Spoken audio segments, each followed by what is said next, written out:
Some of the most epic things ever accomplished began with the phrase, "Hold my beer and watch this." So chill those ice cubes, pop that cork, or crack open that can. Because we're about to share an amazing story. Welcome to the Forward Drinking Podcast. Here's your host, John Hutchings. Hello, everybody. Welcome to the Forward Drinking Podcast. I am your host, John Hutchings, and I'm the president and co-owner of Fall River Brewing. Here's why I started this podcast. Over the last 10 years of building Fall River Brewing Company, I've developed a desire to share the experiences and wisdom that have been passed on to me by those that have come before me and those who have accomplished amazing things that I have not. It's because of what I've learned from these encounters that I was able to transition from employee to entrepreneur. I feel a constant drive to share this journey with others. My goal is to inspire you to realize that you are capable of accomplishing truly amazing things and to provide you with the tools to help you succeed, just like others equipped me. And we'll be doing this all along the way while enjoying a beverage. Here's what you can expect from the Forward Drinking Podcast. You'll hear true stories from people who have accomplished great feats in business and in life. You'll learn the lessons that power their successes, and we'll see how you can apply them to your situation. You don't need a Harvard MBA to be successful in business and in life. And lastly, you'll get a good dose of humor and raw emotion to keep it lively. Alcohol always helps with this one. In this episode, I'll be sharing the raw, no bullshit story of the journey, challenges, and details of starting and growing Fall River Brewing Company. So buckle those chin straps because we're about to embark on a great adventure. Here with me today is Tim Rail. Tim is the Chief Marketing Officer for Fall River Brewing and owner-operator of his own successful business. I've asked Tim to lead this interview to help me share my story with you. Tim, welcome to the show. The maiden voyage. Think we're going to burn the ships. Sink or swim, baby. We'll figure it out. I have trust in us. Absolutely. Absolutely. It's going to be great. So, you have something for us to drink here. I do. One of my favorite parts of the show. Today, we're going to be drinking Hex IPA. It's a flagship beer for Fall River Brewing Company. Hex, short for Hexagenia, named after the largest genus of mayfly that hatches every year on the Fall River where I'm from. And we chose the Hex mayfly because it was just kind of the thing that really attracted me to this brand and kind of always reminds me of my childhood growing up in the Fall River Valley. And yeah, just kind of where we started. So let's crack one. Hey. Ooh. Cheers. Cheers. It's good. There's going to be a few burps. Oh, that's very nice. That's all right. It's authentic. Yes. All right. So, Fall River. What a beautiful part of Northern California. Yes. And what was it like growing up there? Yes. Not really a major metropolis or anything, is it? No. In fact, every place other than Fall River is the big city. As an example, one word to describe Fall River, Mayberry. Small town, you come in and it's got the census or whatever, the population's town of 600. If you look at the overall outlying area of the Fall River Valley, it's probably maybe a total of 1,500.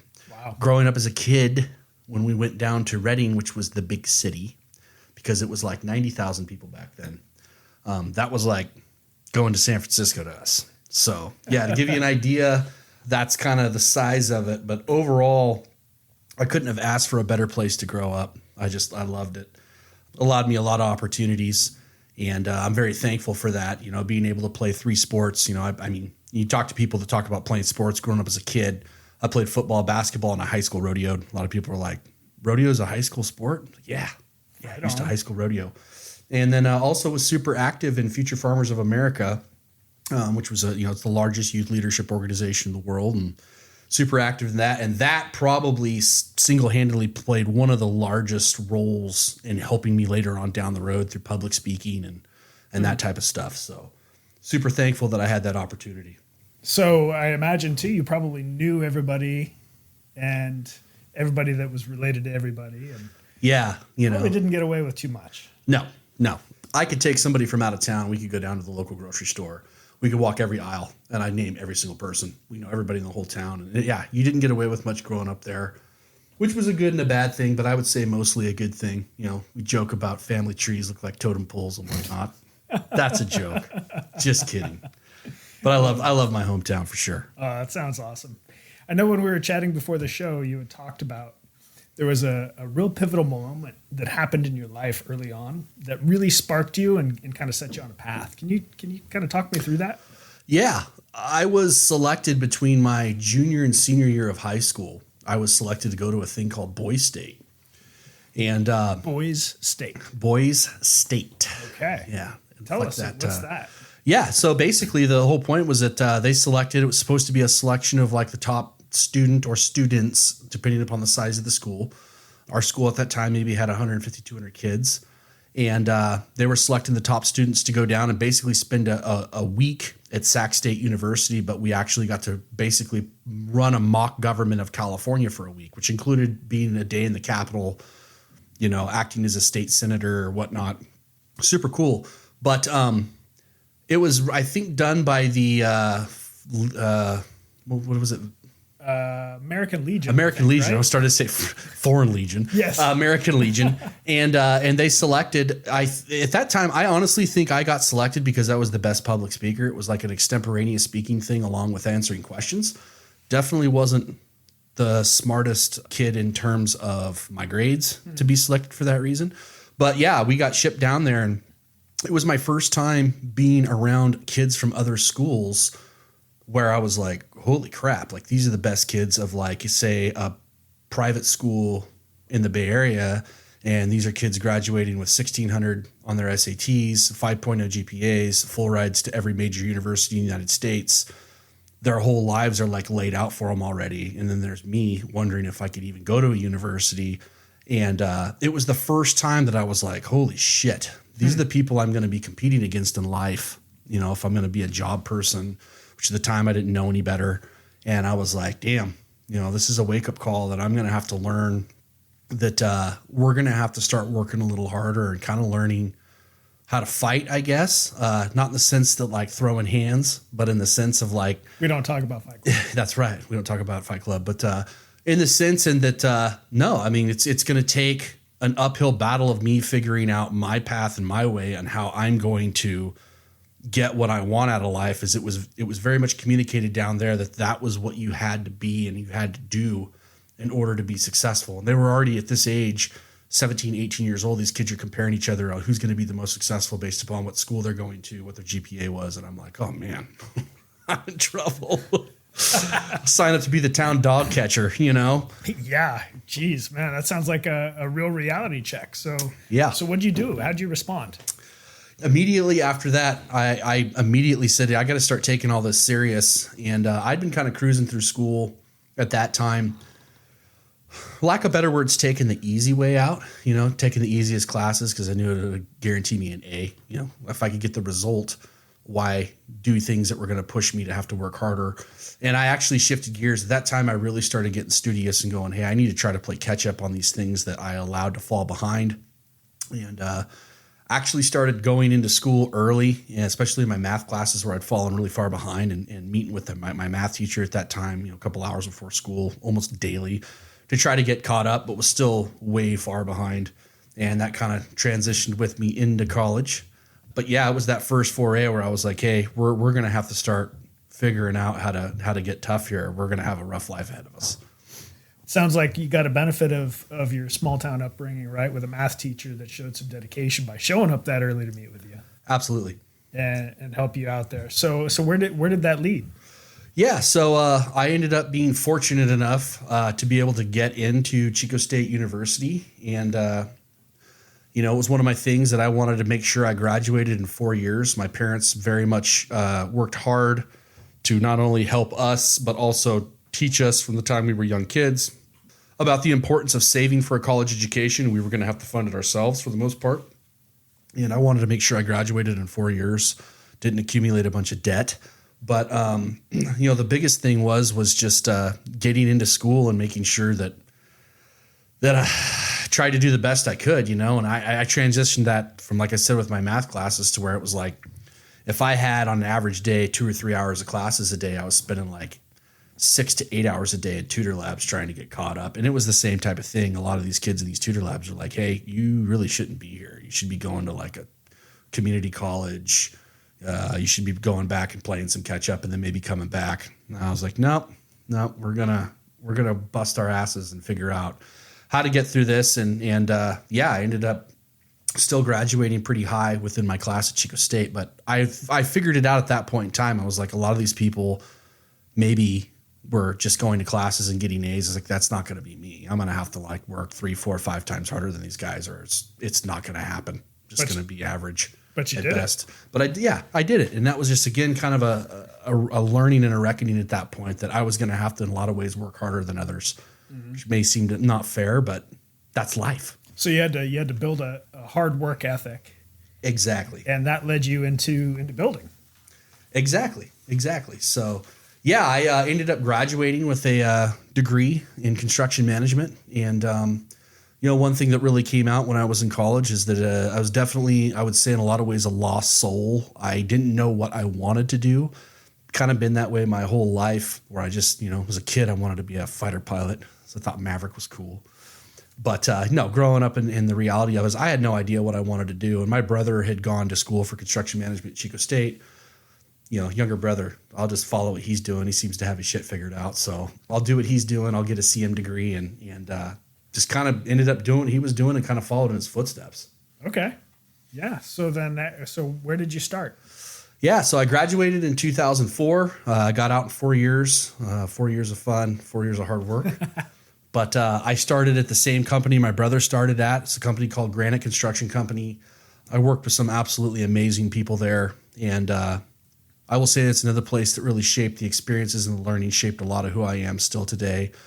But great place, large company, corporate environment. At the time, I don't know where they're at. I haven't followed them in a while. But at the time, the company was like $8 billion a year in revenue, publicly traded on the stock market. Offices nationwide, mostly centralized in the West Coast was kind of the majority where they operated, but big company. And what was cool, I didn't understand at the time, is that they gave a lot of us youngsters a lot of free reign to do pretty crazy stuff at 22, 23 years old, to cut you loose, to run multi-million-dollar jobs, provide you with a safety net in case you screw up really big, to give you that opportunity. It was almost like you got to run your own small business at that time. And overinflate your head a little bit, make you feel like you're hot shit, you're better than you really are. And as a result of that, I started to get frustrated. Frustrated how? Feeling like, you're 23 and you think you should be further along than you are, not realizing that patience is a virtue, and we got a long way to go in our careers and still a lot more to learn.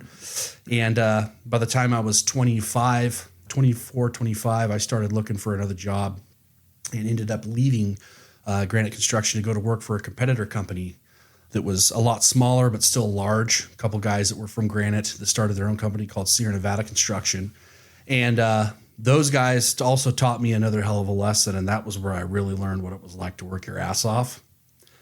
It was an eye-opener. And of course, in all my wisdom, I did it right at the start of the 2008 financial crisis. Awesome timing. Just brilliant. Right place, right time. Yeah. Really smart.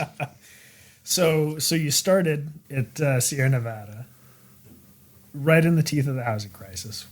What happened? What in your life? What's transpired now? So are you still in California, or did you relocate? Yeah. So at the time that and I apologize to back up there. So when I graduated, I went to work at Granite, and that was actually it was started in Sacramento. I ended up transferring to the Nevada branch, and that was really where I started my professional career in construction. And that was actually within Reno, Nevada, where I transitioned from Granite Construction Company into Sierra Nevada Construction Company. There in the same city, competitor companies, and working for those guys. And it was, people didn't realize how good times were until times went bad.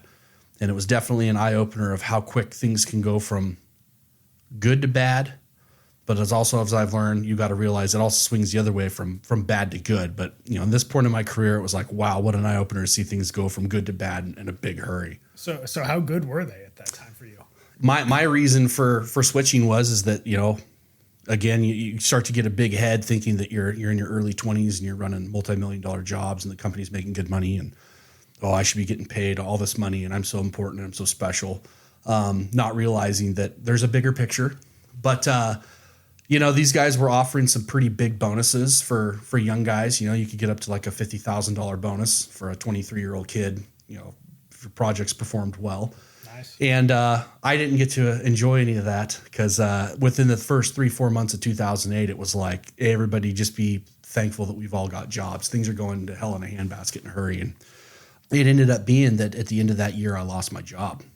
So was the first one to be let go. And that sucked.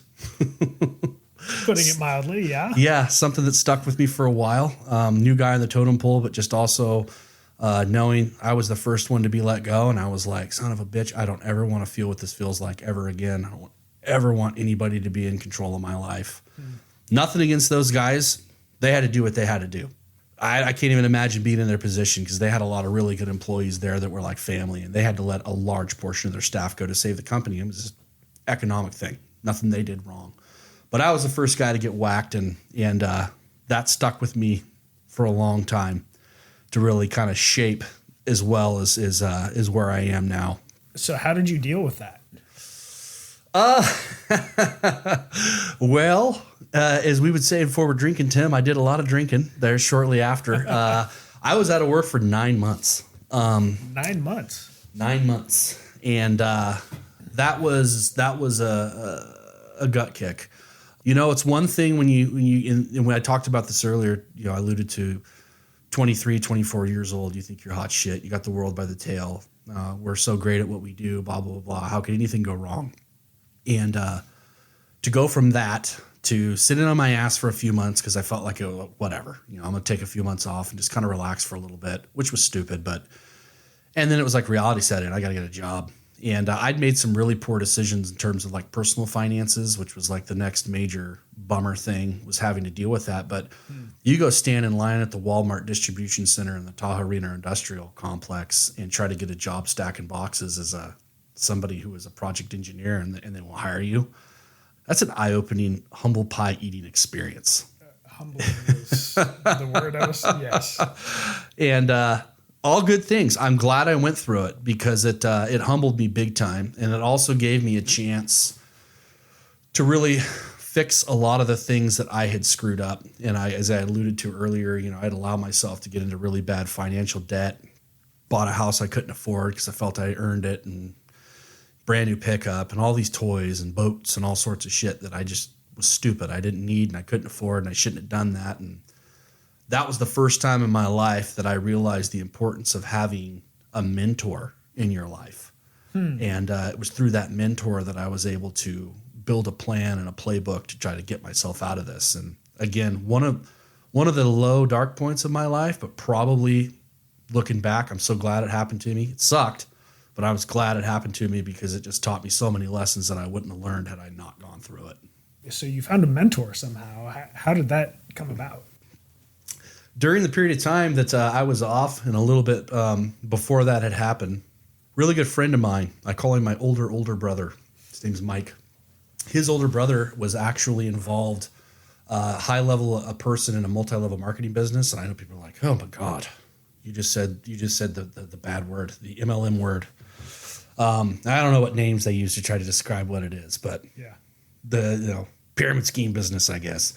It's not, but there were some. I got introduced to his brother, and those were some incredibly sharp people. I took a lot of shit for being involved in that. Like, I got teased horrendously by friends, teased by family, you name it. And call it divine intervention at that time or whatever it was, that I was able to have this person come into my life that actually took an honest care into my well-being and spent a lot of time mentoring me. You think about, well, what's a life coach or a mentor or whatever.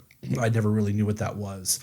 And having somebody teach you about how to be smart in your personal finances, having somebody teach you about business tactics and things that you don't learn. We weren't learning in our jobs about how to like set up companies or how to run them. Like, we knew how to run a construction job, but like how to set up and run a company for profitability, how to motivate people, how to just get absolutely dirt rolled day in and day out and like pick yourself back up. I mean, they required readings we had to do and all sorts of stuff. And, at the time, the MLM business didn't pan out. We did pretty good at it for a little while, but it wasn't anything that was like, it made it big in multi-level marketing. But it was another one of those things where I look back upon the experience and what I learned, and I was like, holy crap. And that was really when my life started to take shape, like really started to take shape, where I was broken down all the way to the bottom. And then through that, starting to be built back up. And that's something I'm really, really thankful I got to have happen in a very bad way. And it sounds like the right person came into your life at the right time. They kind of helped you, map out a plan to get out of what, honestly, that kind of debt and those types of experiences, it crushes some people. And so it sounds like that person helped you kind of navigate through what those things were.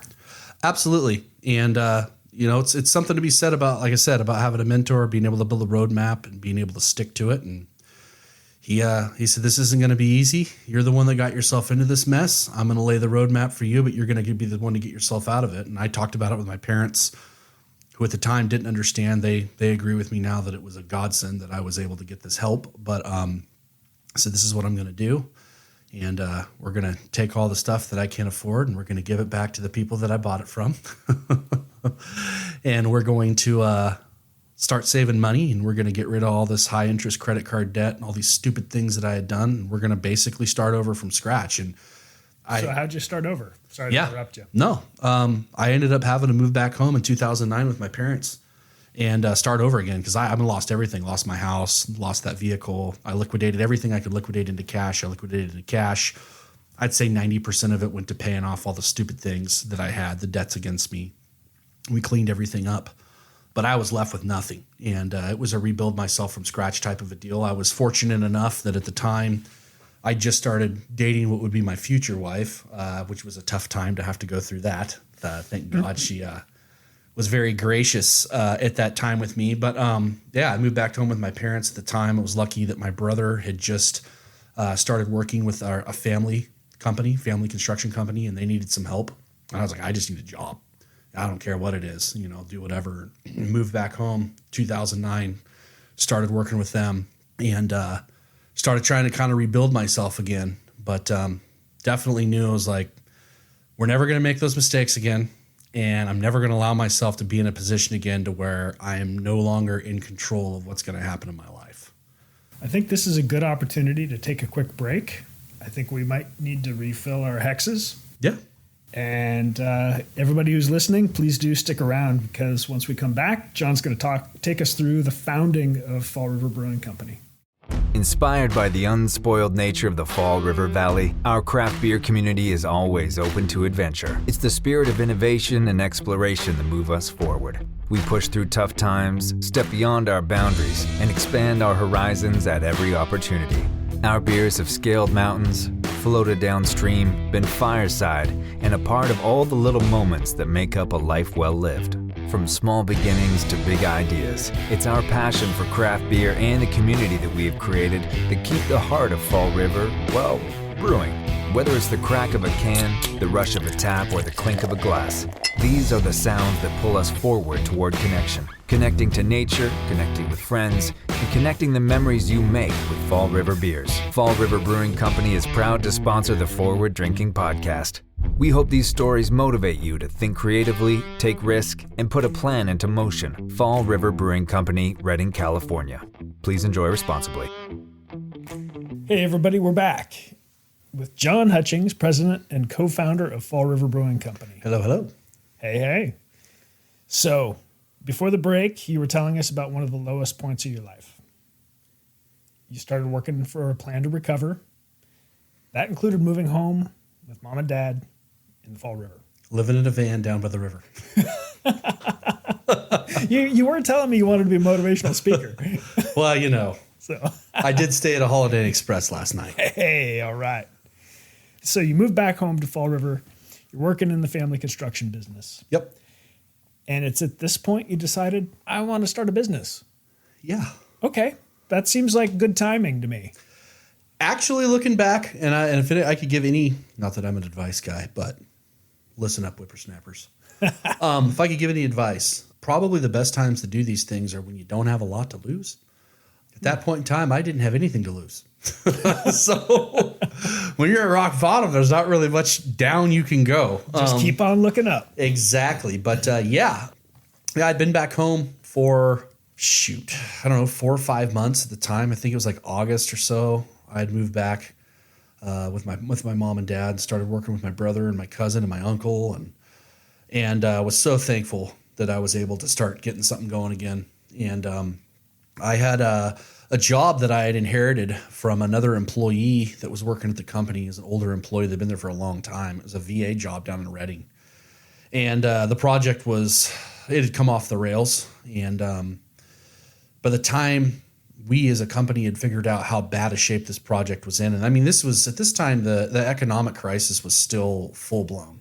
Still 2009, 2010. I mean, stuff was still in the shits. And I inherited this VA job from this guy. They're like, hey, we just found out we're badly out of pocket on this job. I mean, it was bad. And everybody was struggling in the industry at that time, and we were working like hell, family business as well. I didn't want to be unemployed again. I didn't want to see family go through hell from all of this. And so I made it really personal on this job. So I was stressed out from all holy hell taking over this job. It was like, you're already set up for failure. Just stop the bleeding. Try to have us fail as little as possible on this thing. So I'd been down working on this project for almost a year, and stressed to the hilt. And I end up listening to the radio that day in my work truck, and I hear this TV, or not TV, it was a radio ad, and it was like, NorCal Brewing Solutions, now open in Reading. And I'm like, wow. Immediately I was like, man, for years I've been talking about how I wanted to learn how to brew beer. I just wanted to say I did it. Not necessarily a thing that was like I had planned on. It was just I wanted to do it. And so, and like my wife can attest to this because it drives her crazy. I'm like the hobby type guy, like too many friggin' hobbies, I'm like, dude, I want to just say once that I brewed a batch of beer. Yeah. So I heard that radio commercial and I drove straight over to NorCal Brewing Solutions. I walked in, I met Victor and Jay, the owners at the time. And I was like, hey, I want to learn how to brew beer. And they're like, oh, well, you should buy this homebrew kit. It's a 5-gallon bucket with some dry yeast and liquid malt extract and a little baggie of hops and some instructions. I'm like, oh, cool. So I buy this thing and I go home and literally walk through the door, and I'm kind of like hiding it from my wife that I bought it, So I don't want her to be like, oh, he's another stupid ass hobby you're getting into. And I literally just couldn't take it anymore. I was like a kid before Christmas. I'm like, hey, I bought this homebrew kit and I really want to try it out tonight. It was like a Wednesday or something. I shouldn't be staying up late. She's like, whatever, I don't care. Do what you want. And she's always been the type to go to bed early, get up early type of person. So she goes to bed at 8 o'clock, and I'm bolt out the garage, get the instructions out. I'm reading everything about it. And it's it tells you to set aside 5 to 6 hours to do this. And I realized I have to have something to boil. So I'd gotten a turkey fryer that I'd never used. So I break out the turkey fryer, get it all set up. I'm like, oh yeah, I can do this in the turkey fryer. Follow the directions, I get this thing going, and I get into the boil phase. And I had one of those lawn chairs that you can recline. Yeah. And I'm out here in the garage. It's a garage, a house that my wife and I are renting from a friend who was hooking us up, cheap rent, tiny garage. And I'm out in this garage, and it's like a layer of steam. And I'm leaned back, and I was drinking a beer, and I took a picture of it. It's been on my Facebook, and it pops up every year at the same time. And I actually wrote the caption, said, I think I can make a living doing this, or something like that. It was a joke, back-breaking work, ha, ha, ha. And I'm wearing black sweatpants and cowboy boots, and it's 1 a.m. on a Wednesday, and I'm freaking brewing beer. And I was hooked from that, that exact moment. I was like, this is so much freaking fun. And I was like, I just want to keep learning everything I can to learn about brew beer. That's all I think about in my off time. It was such a stress reliever. It's instantaneously hooked like a drug addiction. Sparked you.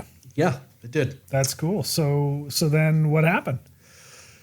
Time moved on, and I want to say that was in the fall of 2000, late fall of 2010, going into 2011.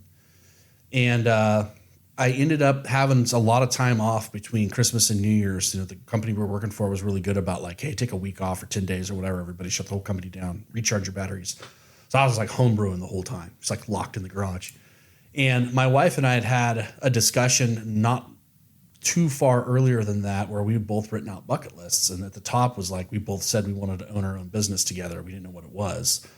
And I just I had this wild ass idea. And I was went in and told her, I was hey, what do you think we should maybe look into starting a brewery? And she's like, how the hell do you start a brewery? Like, what do you know about brewing beer? You've been brewing beer for like 2 months. I'm like, I know, but I freaking love it.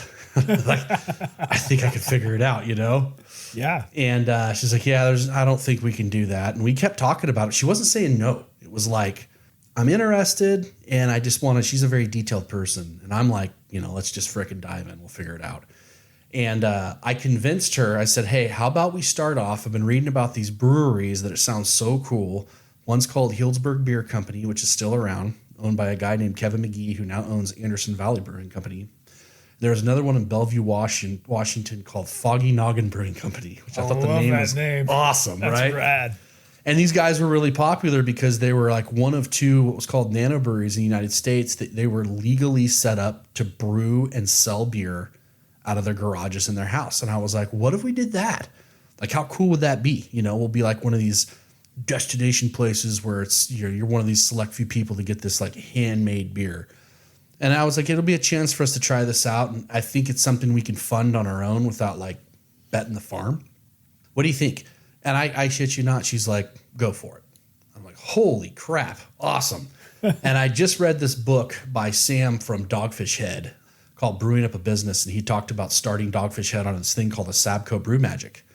And I jumped online and they had them for sale. And Amanda and I had some savings, and we had just enough to be able to buy that Sabco Brew Magic and a little extra to kind of get going. I ordered that thing the next week and started getting some help with some attorneys and Fall River Brewing Company was born. Holy smokes. Yeah. In a garage. In Fall River. From a couple months of home brewing to brew magic in the garage, brewing beer with a legally operating brewery.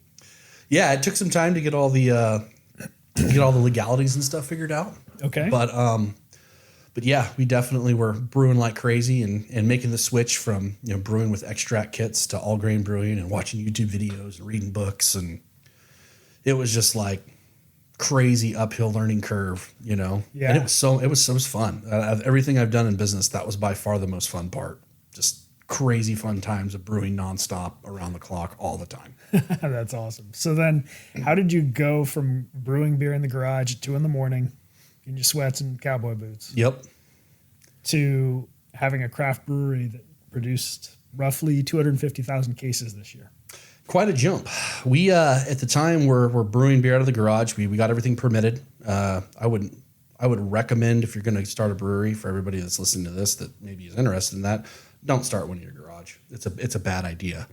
But we were operating that way for about 6 months, and I was loving every minute of it. We had 2 accounts in Fall River that we distributed our beer to, and it was like, Fall River, town of 600. It's like you go into Crumb's restaurant, you're a rock star because everybody's drinking your beer at the one location that has it on tap in a restaurant, and then it was served next door at the bar where we had two taps there at the Buckhorn Saloon.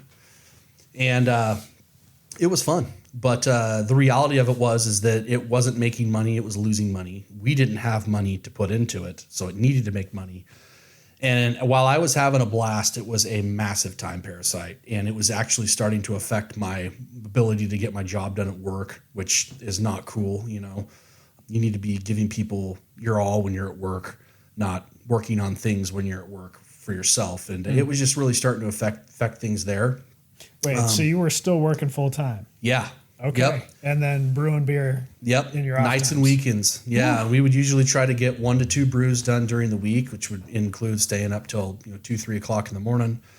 And then weekends were double brew days, Saturday, double brew days, Sunday, which were 12, 13-hour days, both days. And that was every weekend with a couple during the week for 6 straight months. And I remember it was Super Bowl Sunday. Niners were in the Super Bowl. And I was so excited.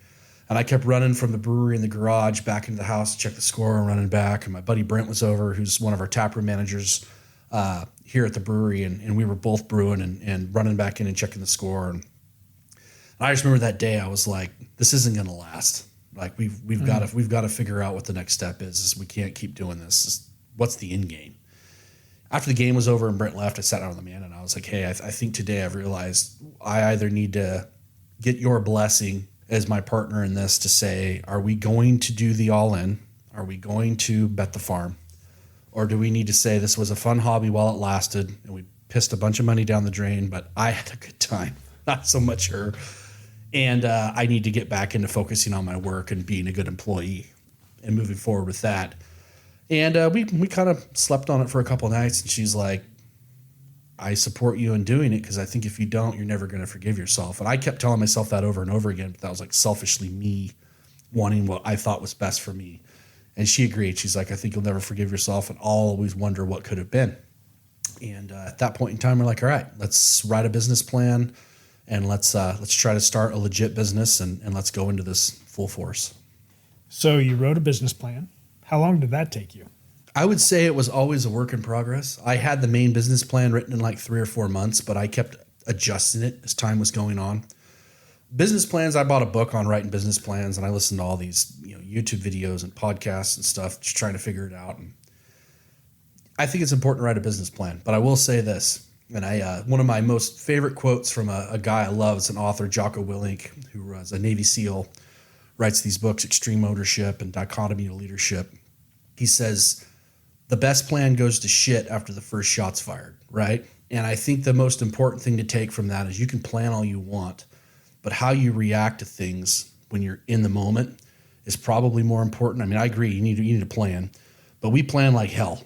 We plan like hell. I stayed up till 3, 4 o'clock in the morning all the time writing this business plan. And once we got into it, some of it was kind of accurate, like production costs, but for the most of it, it was like throw it out the window. Nothing was right, Yeah. So, it's definitely hard. It's a crystal ball kind of business. Right. Nobody's crystal ball is all that good. Right. You wrote a plan for a reason, though. What was that? Yeah, I needed to be able to write a business plan so that I could figure out what size of business we needed to make in order to make it financially feasible. And that was the most important part, is I learned very quickly the margins in craft beer are not what people think they are. Compared to normal macro beer, craft beer margins are large.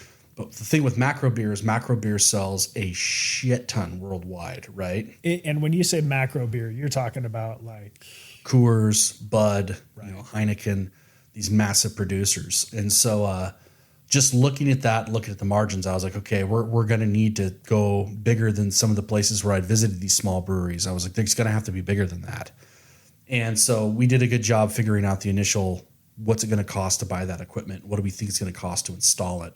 But there was a lot of other things above and beyond that. We just don't know what you don't know, And so the main thing with writing that business plan was to be able to get the funding so that we could get started.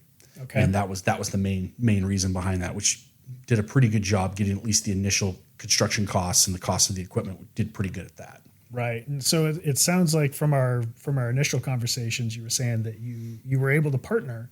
Right. And that gave you some initial startup working capital, and it got you the co-signers you needed for getting the collateral on a loan.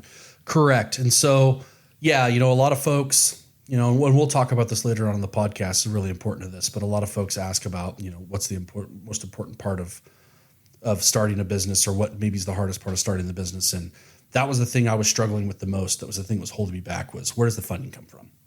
And so I made the choice of approaching my cousins, both of which owners of the construction company, one of which that I was working with in the construction company, and said, hey, would you guys take a look at this business plan? Is this something you want to partner with us on?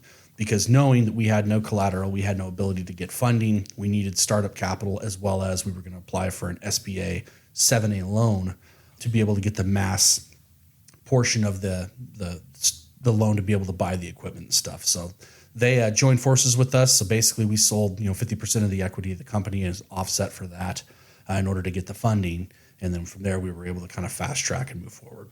So you were able to get the startup capital, you got your loan. What'd you do with it?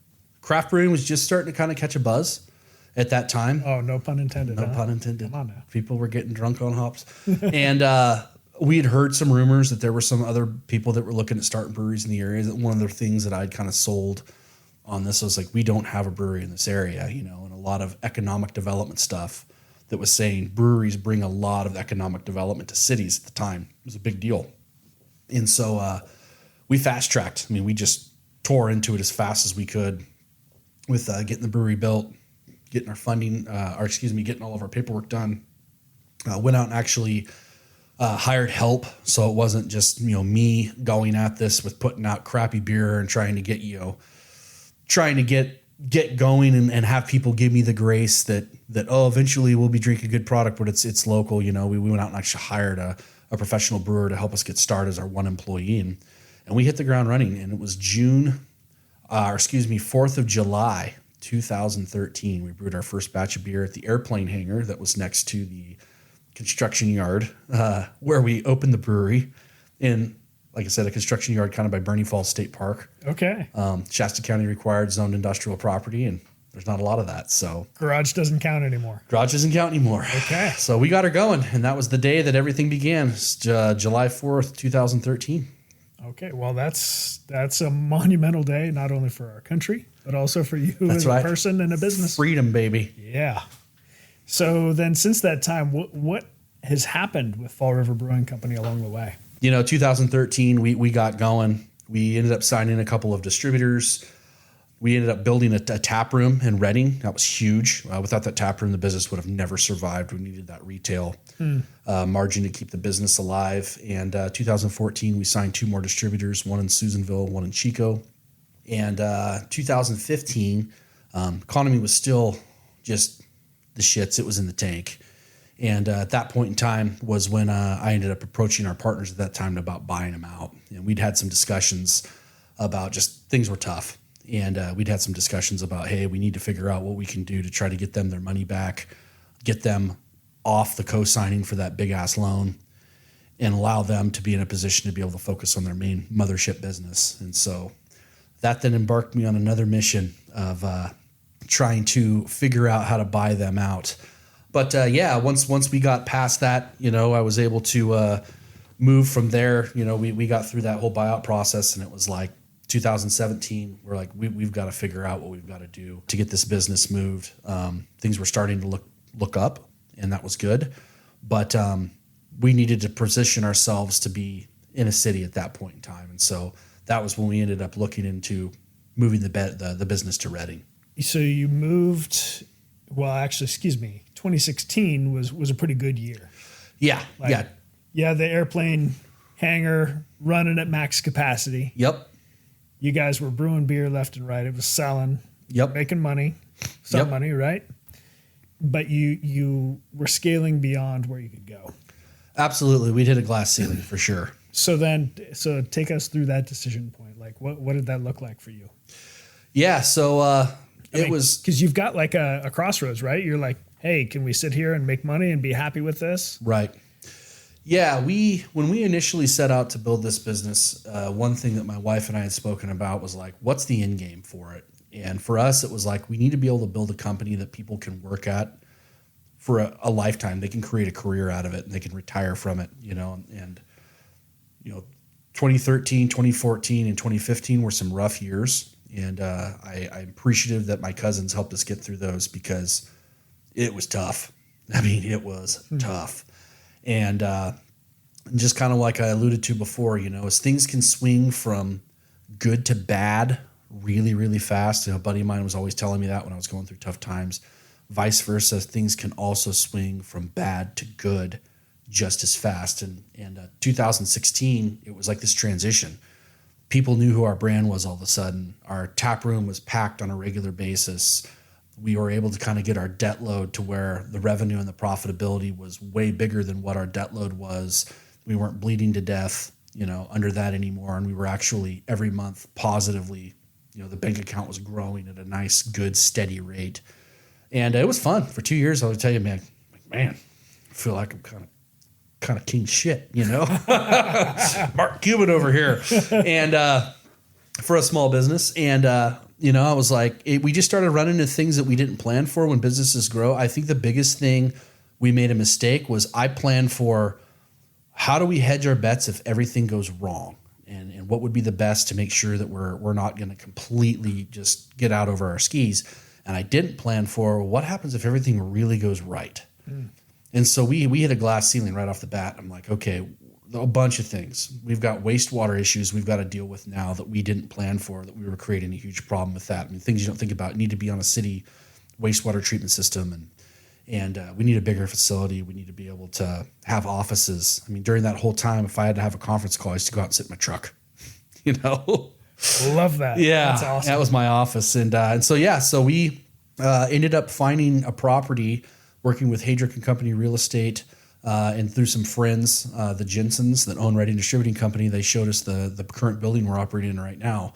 They said, hey, what do you think about moving your headquarters here? And I went and walked to the building. It was 42,000 square feet. I'm like, holy shit. You know, our current facility is 2,500 square feet. So just a small increase in square Yeah. And I'm like, I don't know how we could pull this off. And I don't know. You know, it's where there's a will, there's a way. I sat down and started writing another business plan again and spent a lot of time working with a community bank that we'd spent a lot of time, Cornerstone Community Bank, developing a great relationship with. And one thing I can say about traditional financing, if you can find a bank who's willing to believe in you, willing to listen to your story, willing to look past the numbers and look at the person, it's an amazing funding source. And we spent a year with my business plan going back and forth with them to go, how can we pull this off? And through working with them, we were able to qualify for and get an SBA 504 loan, which was huge because what that did is it allowed me to purchase the property, which I was like, I don't know how we can purchase this property, and all of the upgrades and assets, which we bought some hot rod assets to go with them. It's super cool. And we were able to amortize that all over 25 years. So what that does is it makes the payments affordable. It's like buying a house, you know, instead of your typical SBA 7A that's over 10 years where payments are $80,000 a month. Well, now we can do this and we can have payments that are $15,000, $20,000 a month. And we're making way more than that, so we can actually pull that off. And so we did it. And it was a 2-year project from purchasing the property to build out an operation, but we were able to pull that off. And just so we have an idea, I mean, not just the square footage, right? Mm-hmm. But from a brewing capacity standpoint, I think you were telling me that the airplane hangar system was a 15-barrel system. That's correct, yeah. And your facility here on East Side Road in Reading is... It's a 30-barrel system, but it's a fully automated system from Aegir Brewing Company, and it's our Aegir Brewing Systems, excuse me. And it's equipped with a Mira mash filter. So they actually worked with Mira, who's a humongous brewery builder out of Belgium. I mean, they're the ones that build the mash filters for Heineken, Rodenbach. I mean, we're talking massive brewing facilities. And they were able to scale it down for craft brewers to kind of offer these like hot rod Ferrari systems for craft brewers to be able to brew a shit ton of beer in a very efficient way. And to give you an example, 12 hours of us brewing in Bernie, we could yield 30 barrels of beer into a fermenter versus that same 12 hours in Reading, we yield 120. Wow. So roughly 4 times the output. So it sounds like you really did take that lesson to heart of kind of flipping the question on its head of like, how do we hedge our downside to how do we plan for this going really, really well? Exactly. Okay, so then when did you open the East Side Road facility? So we opened in June of 2018. It was one of the most exciting points of my life and one of the biggest beginnings of probably the lowest low point of my life. So we opened in June of 2018. We brewed our first batch of beer, and I just remember thinking like, wow, I've been looking for 2 years. I've been staring at AutoCAD drawings and stuff that started as sketches to AutoCAD drawings to watching construction, and it was like, we got it over the finish line, you know. We watched the machine run. It was awesome. A little bit of hiccups here and there, but it was awesome. We brewed our first batch of beer. And for a second, it was like, all right, we made it. You know, we've got this big badass facility. Like, watch out, world. Here we come. And within 30 days of us opening, it was like the reality set in. It was like, holy shit, I think we might have overdid it a little bit. And it was a struggle. We had the car fire that hit during that year, really devastated the local economy. Combined with project went massively over budget, typical, but I mean, it went massively over budget. Had to come up with an extra $1 million to finish the project that we didn't have, which Cornerstone Community Bank, God bless them, jumped in to bail us out with that one. And so everything changes on your business plan. And now debt payments are $10,000 more a month than what you had planned on. And you're moving forward with that. And I'd been working for about that time, and we still had the Bernie facility going. We were transitioning, shutting it down. Some employees in Bernie, some employees down in Reading, some employees were trying to, move people, from the East Coast. Our brewer at the time, Colton, was moving his brother from the East Coast back to the West Coast for like a week and a half. And I'd been working at that time I remember exactly vividly, it was 31 days straight. I was exhausted. And I'm not trying to be a baby. I know a lot of people that have worked a hell of a lot harder than 31 days straight, but. And you're not talking about 8 hour a day. No, we're 31 days straight, 14, 15-hour days. There was at one point in time when we were getting the actual brewing started and I was by myself where I went about 31, 32 hours straight before I went home and slept for 4 or 5 hours and then got up and did it again. Just because we had to. I mean, we were in deep shit. And I had a day, I remember vividly, it was a Sunday. And it was the start of this was my low point and kind of pushing forward low point where things just weren't going well. And it was like 120 degrees in the brewery. I was just beyond exhausted. And for the first time in all my time of doing this and brewing, I started feeling this feeling like, I don't know if I want to do this anymore. And I was like, holy shit, like you can't say you don't want to do this anymore. We just invested $5 million into a facility. We've been running for a little over a month. And I just could feel the desire to want to quit creeping in, you know? And it was just overwhelming me. And I finally, for a split second, I was like, F it. I'm going to go sit down in the brewer's lounge or brewer's office, try to get cooled off. I think I'm done. And for a moment, I quit. And I sat down in the chair in there and was just kind of feeling sorry for myself. Did the worst thing. I opened up my phone, started scrolling through Instagram. Big time waster, you know? The death scroll. And didn't really give a shit. I was like, yeah, I've already made up my mind. I'm done. Just whatever's going to happen is going to happen. I don't mean to interrupt your story, but sure. But just to make sure that we understand, like, how low you were. Like, you were preparing the business. Yeah.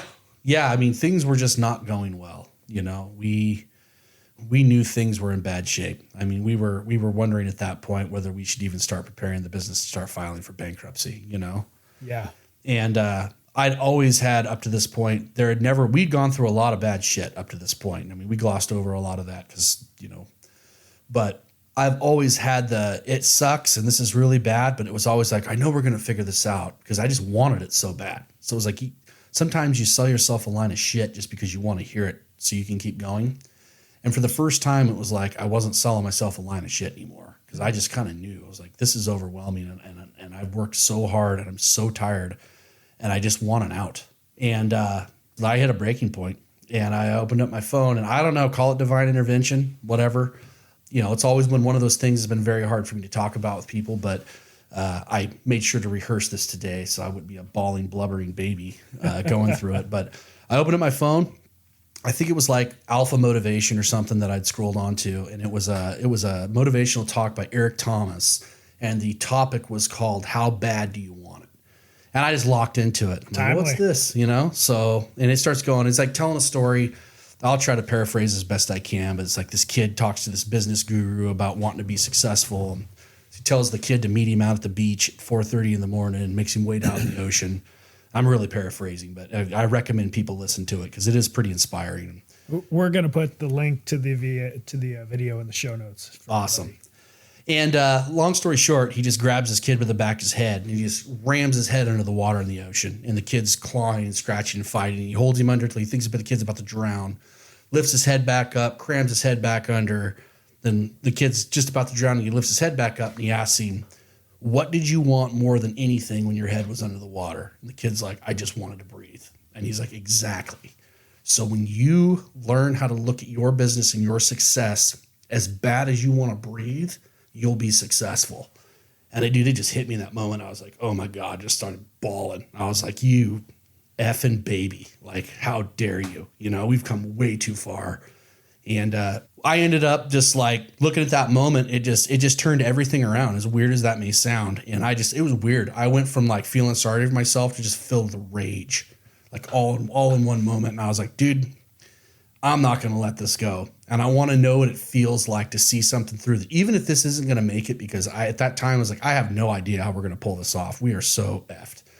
I was like, I want to know what it feels like to ride this bitch to the bitter end, and I'm going to do it. I'll go up the ship all the way down. And so I ended up staying that day and finishing out that shift. And it was a long day, 14, 15-hour day. But I came home and talked to my wife about it and shared that with her. And that stuck with me. And I think that in that moment, I learned You read books by like David Goggins that talks about when you think that you're hitting the breaking point, you're really only 40% there. That's right. And I learned in that moment, I was like, yeah, we can go a lot further. And it's that probably one of the things that had taught me that I think that plays a really big role in success. And I know that played a huge role in why we were able to pull it off. So that was a pretty pivotal moment for me, but it was a rough rest of the year and a rough 2019 after that. Oh yeah. What happened in 2019? Yeah. So we made it through the rest of the year. I mean, we had meetings with our folks that are involved in this business, some of the greatest people ever that are involved in this business with us. And we told them, it's probably looking likely we're going to have to get the company ready to file for bankruptcy. And I was devastated. I just felt so beaten down. And right after we made that announcement to some of our shareholders, a week later, I found out my wife was pregnant. And I'm like, oh my God, here we go again. We're going to lose everything, as we're bringing a child into this world. But we just kept fighting through it. And we got to what is our annual 12 Beers of Christmas celebration. And it's normally a time of year that we do a lot of retail really fast and you get a lot of really good cash flow. I had an idea that maybe we should borrow a draft trailer from Ready Distributing Company. And I was like, the East Side Road location wasn't really set up for having guests in it. I thought, well, maybe people would think it's cool to come in here and drink an old cobweb infested warehouse and look at this shiny stainless shit. So we threw it out and a bunch of us took turns bartending, and that little bit of extra cash flow got us over the hump. And I was like, holy crap. I think I know a way to save the company. And my wife and I had a little bit of money left over from the sale of our house. And one of the wise decisions we made was when we moved down to Reading, we didn't take all that money and just parlay it into buying another house. At the time, we probably could have bought a pretty nice house, but we held on to it and we used all that to build a tasting room down here. And that single-handedly saved the company. Wow. Yeah. So you have 2 retail outlets then? We do now, yeah. Yep. So that extra cash flow got you over the hump. What's happened since? So we all know that there was a pandemic. Yep. And I hear that was great for a lot of retail establishments. Yeah. Wow. Yeah. Facetiously. Sarcasm noted, right? Exactly. Yes. No, we got through 2019 and we survived. And in 2020, we thought, I think we're poised now. We got the ship righted. I think we're going to be all right. And then March hit and it was like pandemic and we're shutting all the retail down. Our retail was like where the big money, not necessarily big money, but the good margins to help make sure that we can pay our bills every month because wholesale ebbs and flows, right? And they're like, we're shutting your retail down. And I'm like, oh my God, here we go again, and had to lay off a bunch of employees, which sucked. And lo and behold, it was like just the same thing again. We're like, you know what? We can piss down our leg and sit back and just allow what's going to happen. Or we can try to figure out how to get around this. And so at the time, we had just picked up a new distributor, had bought out a very large distributor here on the West Coast called Reyes Golden Brands. And they said, hey, they reached out to us, said, hey, like all these breweries just shut down. I mean, just stopped working. And we were cleared as a food facility to not have to shut down during this time. And they asked, did you guys shut down? I'm like, hell no, we're not shutting down. We're going for it. I don't know what we're going to do, but we're not shutting down. And it actually turned a huge negative into a positive in that they're like, well, how much beer can you give us? Like, we'll give you as much as you want. And we would maybe shipping, a pallet of beers, like 80 cases. We were shipping maybe 20 pallets a month at that time. And within a period of a month or two, we're shipping 80 pallets a month. And then a period of another month or two, we're shipping over 100 pallets a month. And it was just like, holy crap. Now, granted, the margins are different on that. So it wasn't like we were getting rich off of it, but it was enough that we could pay our bills and we were functioning okay. Could sustain, yeah. We could sustain. But the best thing that came out of that was that we had all these territories that had no idea that our beer existed. Nobody even looked at us. And all of a sudden it was like that little purple can Num Num juice was everywhere. And the distributor loved it. And we got a foothold in all these markets that we didn't have a foothold. And that really, really changed the course of our company from that point forward. We weren't just this little podunk company that was up in Reading and Chico. Now we were down in the Bay Area and further south, and the product was being sold and was doing well. That's outstanding. Yeah. And so tell us about Num Num Juice. Num Num Juice. So yeah, just to pivot. I mean, you look at our company, we have a trout and a fly, on the can, and then you come into the company and we're brewing beer and there's like 90s gangster rap playing, followed by, new age mumble rap. That's then followed by like Cody Johnson, Red Dirt Country, and like Tyler Childers. I mean, dude, we're a hodgepodge here. And it's just who we are. We started a pivot. We're like, we are an outdoor brand. We're outdoor people, but we're also a broad spectrum of people. And people talk about our brand, and it's like, what do you think your brand is? And I'm like, umami, If it was a flavor, it'd be umami, which is like all the flavors. Yeah. Art Deco. But that was our first pivot, where we started to pivot toward something that was different than what we normally do. And I think for more urban areas, it appealed really well, in that we can be these people from the mountains and whatnot and be these outdoor folks. But it's like, it's not about that. It's just about the overall open to adventure, Mr. Tim Morrell, the creator of that. And it fits. So that's kind of who we are. So 2021 finished how? We were still riding that high of all the wholesale movement. Retail accounts opened back up. Our retail places opened back up, and we finished out with the best year we've had in company history. And it was amazing. We needed that win, and it felt good. It felt really good. And then, of course, 2022, we are now have entered the age of hyperinflation. But what's good about it, though, is while we've navigated these things, is we fought through all those things, and we built a strong enough company with a good enough foundation at this point in time that we know we're resilient. We can weather some storms. And so I'm very, very, I'm feeling very, very bright about what's in our future. Very, very, very confident. That's fantastic. And just to circle back, I mean, what a great feeling too, to know that you have a foundation that can take some gale force winds.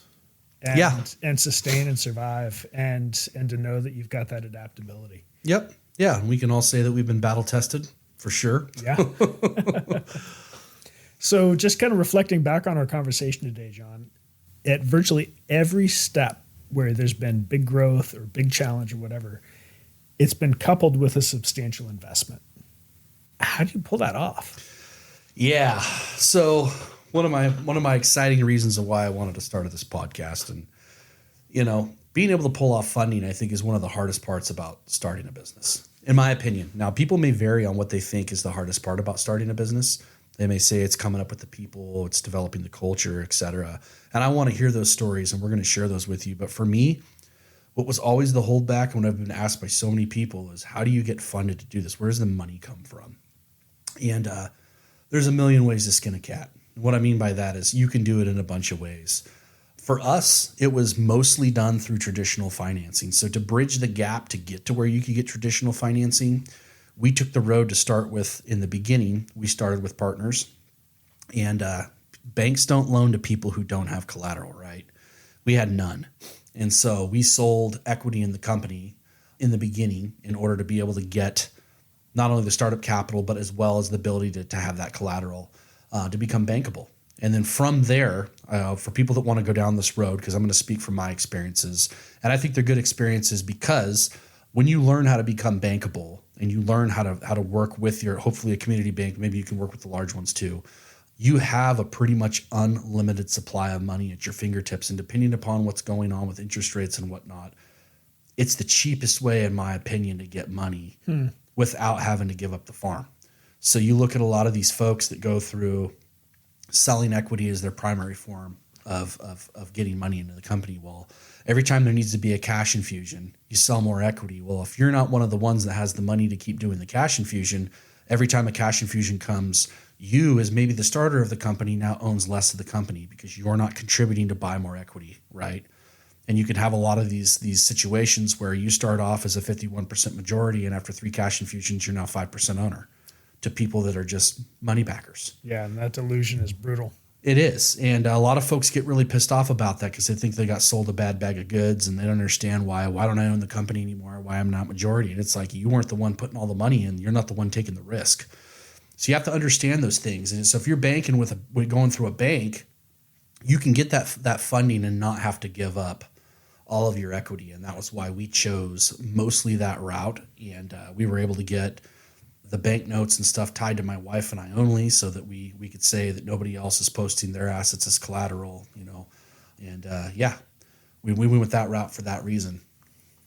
That makes sense. And so you used an SBA 7A loan initially, right? And then you used an SBA 504. Correct. So walk us through the differences on those two. Absolutely. So SBA 7A is going to be your traditional small business loan through SBA. So how that works, the same thing with the 504, is that the government's going to assume a certain portion of the risk in that loan. And so they're going to assume the risk of maybe 40% of that loan. And so what it does is it incentivizes the bank to loan to small businesses because they're only taking on 50% of the risk of that loan. And then they typically require a certain percentage that has to be put down by the actual note holder, typically 10%. And so with a 7A, those loans are typically amortized over 10 years. That's the amount of time you have to pay back the principal plus interest. Whereas an SBA 504 is more done for economic development, larger projects, typically involves a purchase of real estate with a development aspect. And so we were able to utilize that to buy the property and then develop this property. Since it's been sitting vacant for almost 20 years, we were able to develop this property and put it back into use. And they amortize those over 25 years. So a lot of folks that want to get into starting businesses and they're asking about funding, they go, I don't know how to do it. I don't want to put a bunch of money into a building I don't own. And then when I do that, I'm actually paying rent on the increased value of the building that I put all the money into, and it just doesn't make sense. But I don't have the money to buy the building, yada, yada, yada. I'm like, wait a minute. There's a way. First, you got to have a relationship with your banker to be able to do this. But you can go and look at an SBA 504, and you can actually get all the funding you need, acquire the real estate. So you own that asset, and now you're owning all of the money you're putting into that asset is now going back to you instead of somebody else's, portfolio. And then they can amortize that over 25 years, which hopefully, if you can't make the payments stroke over a 25-year period, you're probably way over your skis. You need to back it off. So yeah. That was huge for us, was learning that. A lot to dig into here. Yeah. A lot of small businesses fail. I mean, if you look at the numbers, it depends on where you look at, 1 in 3 within the first year. Right. What made you successful where many others don't succeed?